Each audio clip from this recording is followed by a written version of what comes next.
class, welcome to another video lecture. So we'll be continuing on the theory of retaining walls. Basically today's class will be about proportioning the different elements. So last class we discussed about the position of stem with respect to base slab.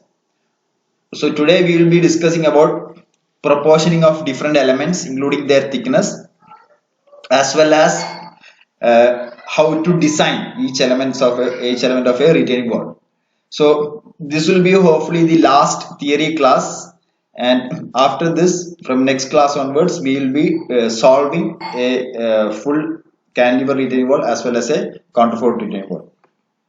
Okay, so let us move ahead. So we'll be discussing about proportioning of the different elements of the retaining wall. First, we will be taking up cantilever retaining wall. So let us discuss about the thickness of base slab and stem. So remember that we will be arriving at initial sizes based on some approximate thumb rules, and then we will be checking it for stability check, strength check and everything, and then only we will be finalizing. So all these guidelines are for initial proportioning. So this is the cantilever retaining wall. This face is vertical, okay, and this face there is a slight taper, and this top, actually theoretically speaking, there is no bending moment and shear force. You can even reduce it to zero, but considering different practical aspects, you will provide some thickness. So even though this is tapering, the minimum thickness that you should provide at the top should be 15 centimeter or 150 mm. Now let's talk about the thickness of base slab. So the thickness of base slab for initial proportioning, it is 8% of the height, plus if there is surcharge. Due to surcharge, we discussed that it is like you are adding a fictitious height. So it is 8% of total height plus surcharge if any, and that thickness, it shall not be lesser than 300 mm or 30 centimeter. So that is about toe slab.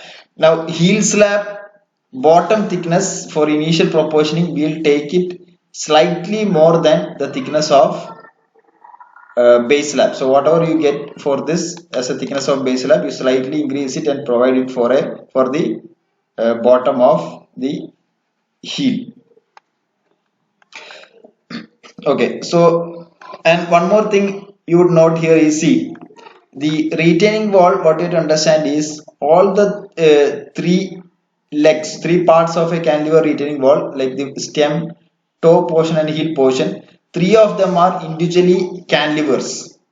So as these two also are cantilevers, here also you can have the provision for tapering, because we know that wherever there is a cantilever towards the tip, theoretically speaking, bending moment and shear force is zero. So so in the case of a excuse me, in the case of a cantilever retaining wall also, you can taper it if the length of the base slab is above a certain value. If it is not too long, then the economy of tapering it is not worthwhile pursuing. So if it is too long, we will taper it. Okay, so you arrive at initial proportioning based on this criteria, and then you will do the stability check and things like that. Now let us discuss the actual design aspects. Again, first I will be focusing on cantilever retaining wall, and then we will be taking up counterfort retaining wall. As I told you, the cantilever retaining wall is like three elements which are cantilevering. There is a stem, there is a toe slab, and there is a heel slab. So I already discussed the deflected shape in my first lecture on retaining walls, but I am repeating it. So due to soil pressure, this will be this side of the vertical stem will be experiencing tension. So considering the rigidity of the joint and due to the heavy load here, so this portion of the heel slab, top portion of the heel slab will be in tension, and for the toe slab it is the bottom portion which is in tension. So this is the soil pressure, which can be uniform or slightly trapezoidal as well. depending upon the dimensions. So let us first discuss about the design aspects of toe slab. Now, in the design, as we know, factor of safety we will take as 1.5 itself, just like we have been taking for the design of beams, slabs and things like that. Now in the case of toe slab, what happens is you will have soil pressure. See, this is the soil pressure, right? So you will have soil pressure which is under the slab, which will try to bend the slab upwards. Okay, and one part of the one aspect of toe slab which is counteracting the soil pressure is the sulfate of the toe slab itself. Now, in the case of toe slab, we will ignore the weight of soil as a conservative measure. Plus, during construction, there won't sometimes at an initial phase it won't be there. So, as a conservative measure, we won't consider the sulfate of the soil. So, it is the bearing pressure or soil pressure minus the sulfate of toe slab, so that UDL or trapezoidal or whatever distributed load will be acting upwards. So there will be tension at the bottom of toe slab, so it will try to bend like a cantilever. So I hope you are able to imagine it, just like the sides of an isolated footing, you can imagine it. So here we will be designing it for bending moment and shear force. So this is the critical section for bending moment, and as we had studied for the case of shear force, the critical section will be at a distance of effective depth D. So that we had seen in the case of isolated footings and combined footings. So this is the clause number IS 456. Anyway, so that is these are the bending moment and shear for which you will design the toe slab. Now there is no two-way shear or punching shear that you have to check. So for toe slab we will normally provide a clear cover of 75 mm. Okay. Now heel slab, let us come to heel slab. Heel slab also similar design philosophy. You'll design for bending. So this is like a cantilevering portion. Here the tension is at the top. Okay, and exactly similar design philosophy as that of toe slab. The only difference is the critical section for one-way shear or critical section for shear, it will be at the face of the support itself. Now why is that?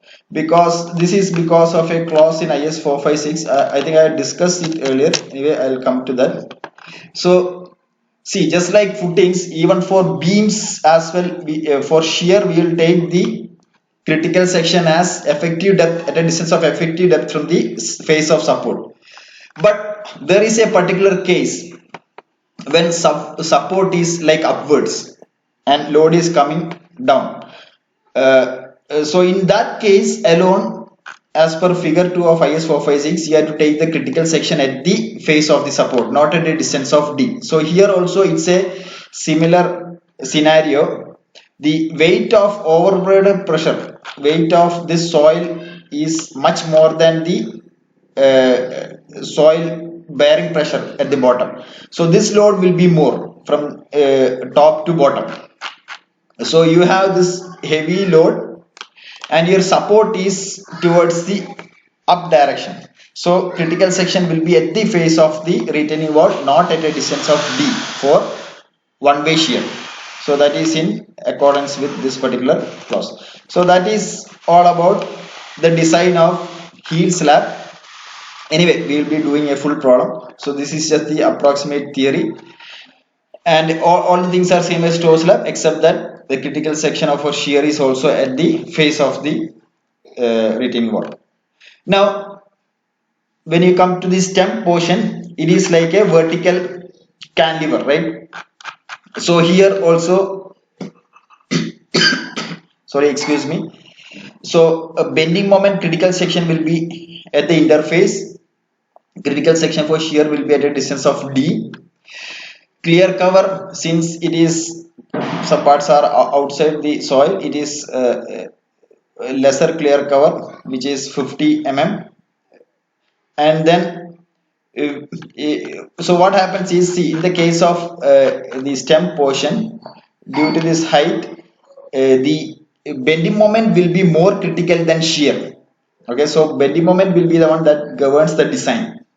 Also, we'll be designing for the bending moment at this location, right? So as you go up, the bending moment reduces. So theoretically speaking, we can curtail the bars. So that is what we will do. So bars are curtailed as you go up, and in the other direction, in the normal direction or the lengthwise direction of the retaining wall, we will provide some reinforcement to take care of creep and shrinkage effects.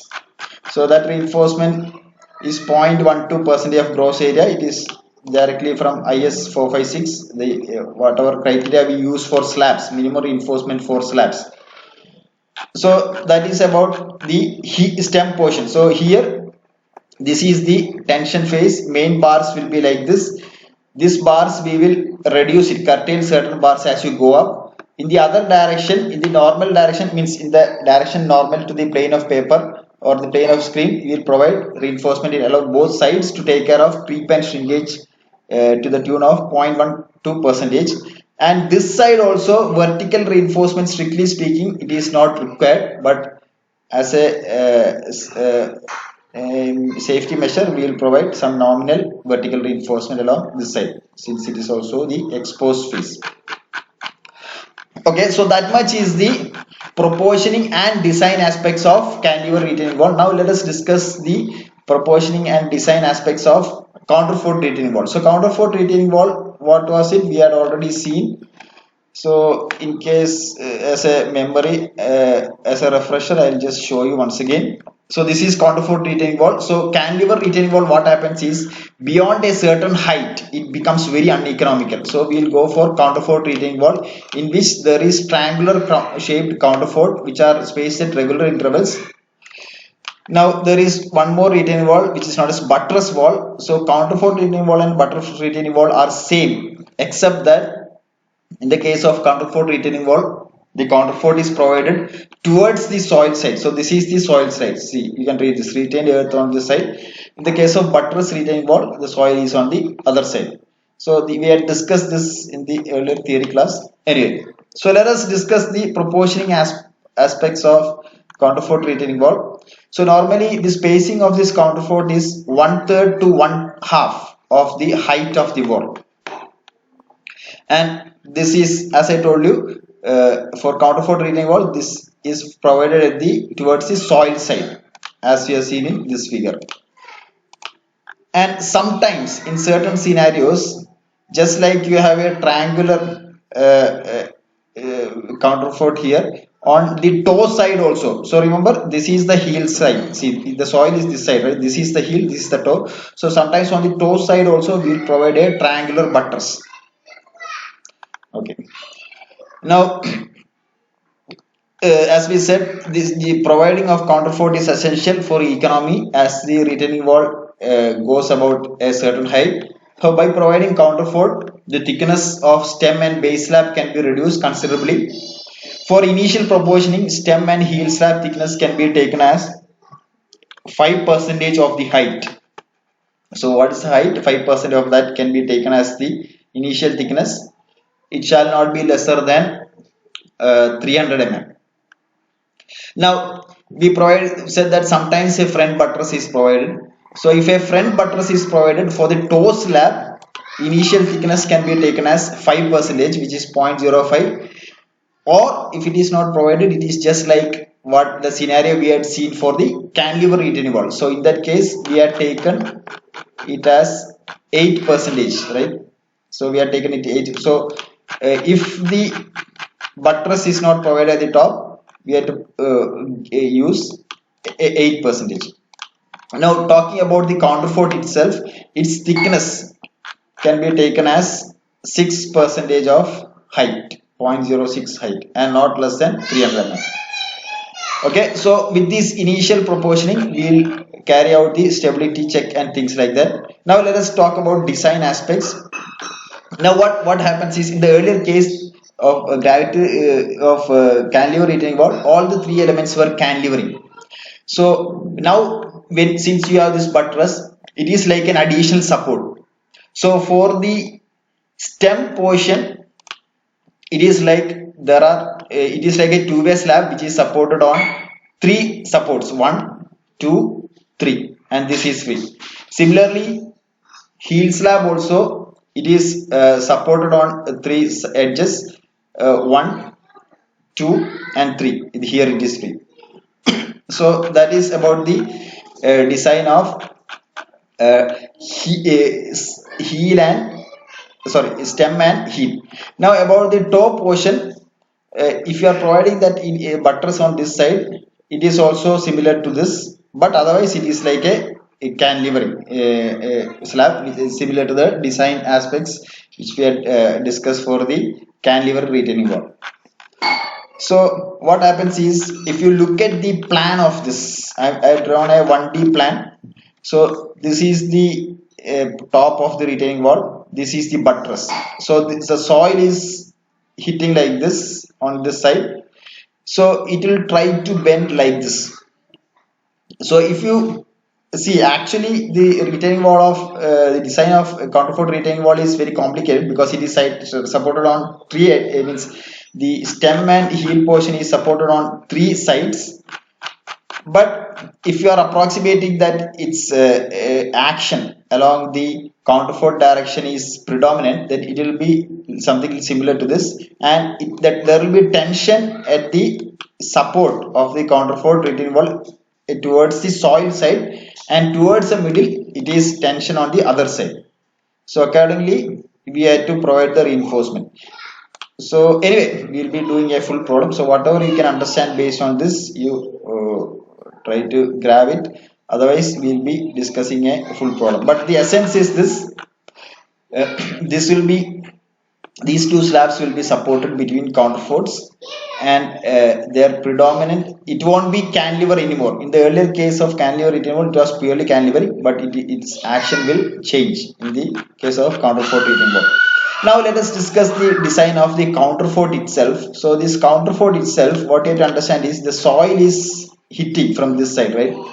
So counterfort retaining wall is like a cantilevering element. So this is the base, this is the tip which is free. So if you really think about it, since counterfort is integrally connected to the stem, you can design this as a T-beam. So this counterfort, you can design it like a T-beam, and the specialty is that flange of the T-beam is towards the compression side.